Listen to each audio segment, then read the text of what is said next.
Alam mo ba na mahigit 200 katao ang naospital sa Estados Unidos noong nakaraang taon lang dahil sa pagkain ng papaya?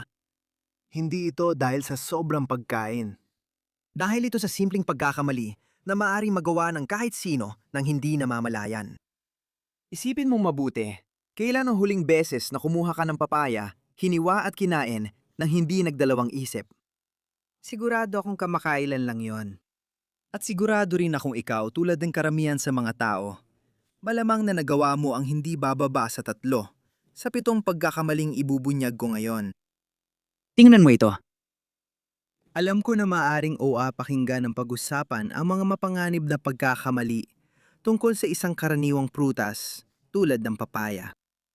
Pero ang totoo, madalas yung mga pinakakaraniwang bagay ang may mga panganib na hindi natin inaasahan. At bago mo isipin na prutas lang naman yan, hayaan mo sabihin ko sa iyo ang isang bagay na siguradong ikagugulat mo.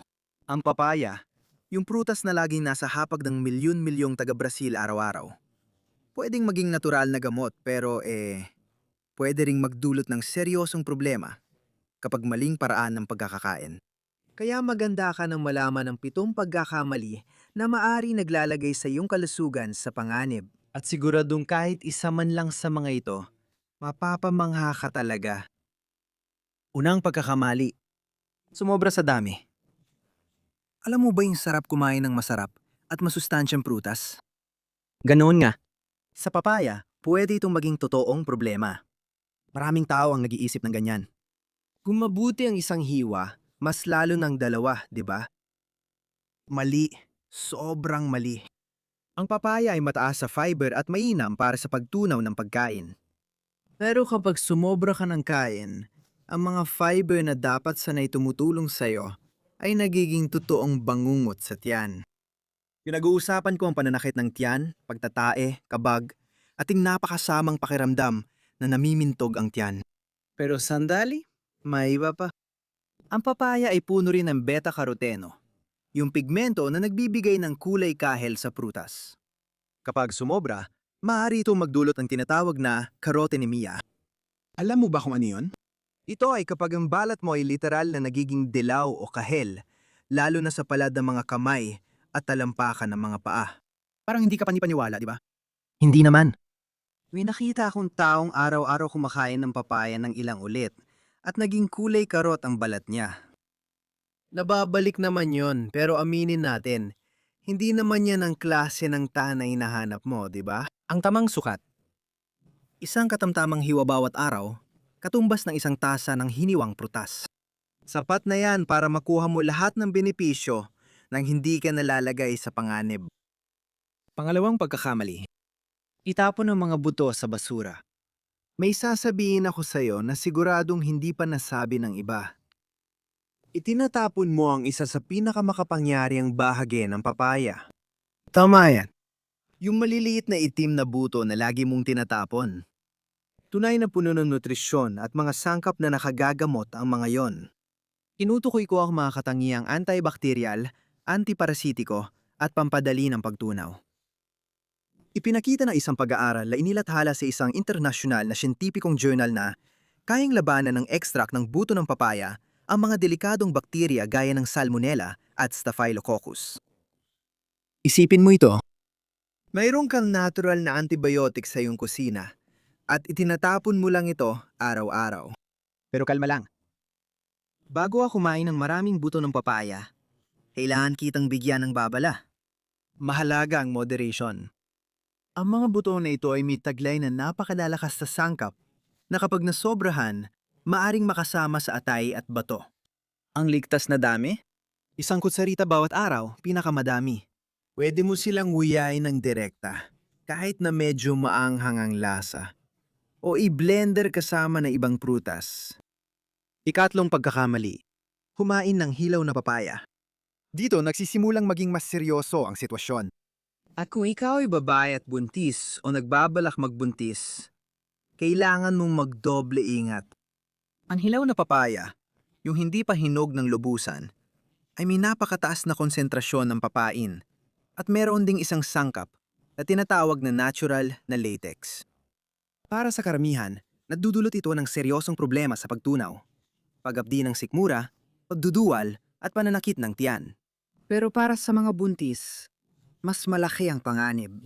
Ang latex na nasa hilaw na papaya ay maaring magdulot ng paghilab ng matris. Sa madaling salita, maaring magdulot ito ng kusang pagkalaglag sa unang bahagi ng pagbubuntis o maagang panganganak sa mas huling yugto ng pagbubuntis. Hindi ko ito inoimbento. Nadokumento ito sa mga medical na pananaliksik na inilatala sa mga respetadong siyentipikong journal. Sa ilang mga bansa, may tradisyon pa nga na gumamit ng hilaw na papaya para sadyang magdulot ng paghilab. Ipinapakita nito na totoo at delikado ang epekto. Paano malalaman kung hinug na ang papaya? Madali lang. Dapat kulay dilaw o kahel ang balat nito. Dapat bahagyang bumigay kapag pinisil mo ng daliri at may matamis at tropikal na amoy. Kung berde pa, matigas at walang amoy, hayaan mo muna itong mahinog ng ilang araw sa temperatura ng kwarto. Pang-apat na pagkakamali. Huwag baliwalain ang allergy. Pag-usapan natin ang pagkakamaling maaring magdulot ng masamang kahinatnan na di alam ng marami. Alam mo ba na may ilang tao na allergic sa papaina, yung enzyme na matatagpuan sa papaya? At mas malala pa, madalas banayad lang sa simula ang mga sintomas at hindi agad iniugnay ng tao ang mga iyon sa prutas. Nagsisimula ito sa pangate ng bibig at kakaibang pakiramdam sa lalamunan matapos kumain ng papaya. Tapos maisip ng tao, siguro may nakain ako bago nito at di ko pinansin ang senyales ng katawan. Pero pwedeng lumala ang allergy. Pamamaga ng labi, mukha, hirap sa paghinga, hanggang sa umabot sa anaphylaxis, isang malubhang reaksyong alerhiya na maaring ikamatay kung hindi agad magagamot. At may isa pang malagang bagay. Kung ikaw ay may allergy sa latex, kailangan mong mag-ingat lalo sa papaya. Mayroong tinatawag na latex fruit syndrome, kung saan ang mga taong allergic sa latex ay nagkakaroon din ng reaksyon sa ilang prutas, kabilang ang papaya. Pwedeng lumitaw ang sintomas hindi lang sa pagkain, kundi pati sa paghawak ng prutas. Kung may kakaibang reaksyon ka matapos kumain ng papaya, huwag itong baliwalain. Kumonsulta agad sa allergy specialist para magpa-test. Ikalimang pagkakamali, pagsabay sa mga gamot. At dito tayo dumating sa pagkakamaling talagang maaring maging delikado, lalo na para sa mga taong regular na umiinom ng gamot. Maaring makaapekto ang papaya sa bisa ng iba't ibang gamot, lalo na ang mga anticoagulant, yung mga gamot na nagpapalabno ng dugo para maiwasan ng thrombosis at stroke. Ang papaya ay may taglay na bitamina K na mahalaga ang papel sa pamumuo ng dugo. Kung umiinom ka ng warfarin o iba pang anticoagulant at biglang tumaas ang pagkain mo ng papaya, maaring maapektuhan ang bisa ng gamot. Resulta, maaring maging sobrang malabnaw ang dugo na nagpapataas ng panganib ng pagdurugo o sobrang lapot na nagpapataas ng panganib ng thrombosis. Delikado pareho ang dalawang sitwasyon. At ang papaina, yung enzyme na tumutulong sa pagtunaw ng pagkain, ay maaring magpalakas din ng epekto ng ilang gamot laban sa pamamaga. Kaya mas malakas ang epekto nito kaysa inaasahan. Kung umiinom ka ng anumang gamot ng regular, lalo na para sa mataas na presyon, puso, diabetes o problema sa pamumuo ng dugo, makipag-usap muna sa iyong doktor bago isama ang papaya sa iyong araw-araw na pagkain. Ika-anim na pagkakamali. Maling paraan ng pag-iimbak. Ngayon, pag-usapan natin ang pagkakamali na maaring gawing panganib sa iyong kalusugan, ang isang masustansyang prutas, at halos lahat ng tao ay nagkakamali rito. Ang papaya ay isang napakasensitibong prutas. Marami itong tubig, natural na asukal, at ito ang lumilika ng perpektong kapaligiran para mabilis dumami ang mga bakterya kapag hindi tama ang pag-iimbak ng prutas. Maraming tao ang iniiwan ng hiniwang papaya sa ibabaw ng lababo o sa mesa ng kusina, minsan pa nga ng ilang oras. Malaking pagkakamali ito. Sa loob lang ng 2 oras, sa temperatura ng kwarto, ang mga bakterya tulad ng Salmonella at Listeria ay maaring dumami sa mapanganib na antas. Ang Listeria ay lalo nang nakakabahala dahil maaari itong magdulot ng malubhang impeksyon, lalo na sa mga buntis, matatanda, at mga taong may mahinang immune system. At may isa pa. Huwag na huwag mo itatabi ang papaya malapit sa mga pagkain may matapang na amoy, tulad ng sibuyas o bawang.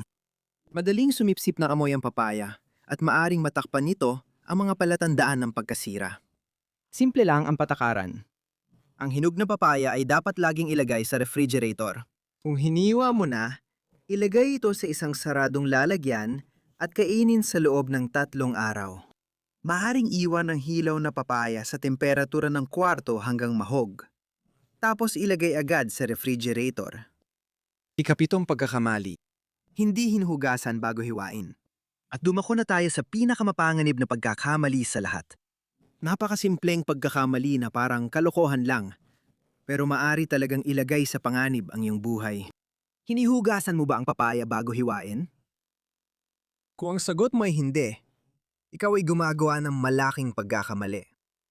Ang balat ng papaya ay maaaring kontaminado ng mapanganib na bakterya, pestisidyo, at maging ng dumi ng hayop. Nangyayari ito habang nililinang, dinadala, at iniimbak ang prutas. Kapag hiniwa mo ang papaya nang hindi hinuhugasan, nagiging daan ng kutsilyo para mailipat ang lahat ng kontaminasyon diretso sa laman na kakainin mo. Para lang magkaroon ka ng ideya kung gaano ito kaseryoso. Noong 2017 maraming tao na ospital sa Estados Unidos dahil sa salmonella. At ang pinagmulan ng kontaminasyon ay mismong papaya na hindi nahugasan ng maayos. At hindi sapat ang mabilisang banlaw lang sa tubig. Ang papaya ay kailangang hugasan sa ilalim ng umaagos na tubig. Kuskusin ng mabuti ang balat gamit ang kamay o isang maliit na brush na pangprutas. Kahit hindi mo naman kakainin ang balat, mahalaga pa rin ang hakbang na ito. Pagkatapos hugasan, patuyuin ang mabuti gamit ang malinis na paper towel bago hiwain. Ito ay simpleng hakbang na maaring makaiwas sa malubang paggalason sa pagkain. Tingnan mo, pagkatapos ng lahat ng ito, siguro iniisip mo, pero delikado ba talaga ang papaya? Hindi naman ganoon. Ang papaya ay isang kamahamahang prutas, puno ng mga bitamina, enzymes, para sa pagtunaw, at mga antioxidant. Malaki ang maitutulong nito sa iyong kalusugan kapag tama ang pagkain. Ang problema ay hindi ang prutas mismo, kundi ang kakulangan ng impormasyon kung paano ito kainin ng ligtas. Hindi natin yon kasalanan. Ito ay kakulangan ng tamang edukasyon sa nutrisyon. Kapag alam mo kung paano kumili, maganda, mag-imbak at kumain ng papaya ng tama, nagiging tunay itong superfood. Mayaman ito sa vitamina C na nagpapalakas ng immune system, papain na tumutulong sa pagtunaw ng pagkain, at fiber na nagreregula ng ating bituka. Ang punto ay, kapangyarihan ang kaalaman. Ngayon, may sapat ka ng kaalaman para makinabang sa lahat ng benepisyo ng papaya nang walang hindi kailangang panganib. Ngayon gusto kong bigyan ka ng isang hamon. Sa susunod na linggo, tuwing kakain ka ng papaya, huminto ka muna at isipin ang 7 punto na napag-usapan natin ngayon. Hugasan mo na ang balat bago hiwain. Tingnan mo kung hinog na talaga ang prutas. Kumain ng katamtaman lang. At kung malaman mo nagkakamali ka pala sa alinman sa mga ito, pumunta ka dito sa comments at sabihin mo sa amin kung alin yon at paano mo balak baguhin. Kung nakatulong sa iyong video na ito, huwag mong sarilinin ang impormasyong ito. Ibahagi mo ito sa iyong mga kaibigan at pamilya dahil malamang na sila rin ay nagkakamali sa ilan sa mga ito nang hindi nila namamalayan. Kung gusto mo pang makatanggap ng health at food info, mag-subscribe sa channel at i-activate ang bell para updated ka sa mga susunod naming video. Mag-ingat ka palagi at hanggang sa muli.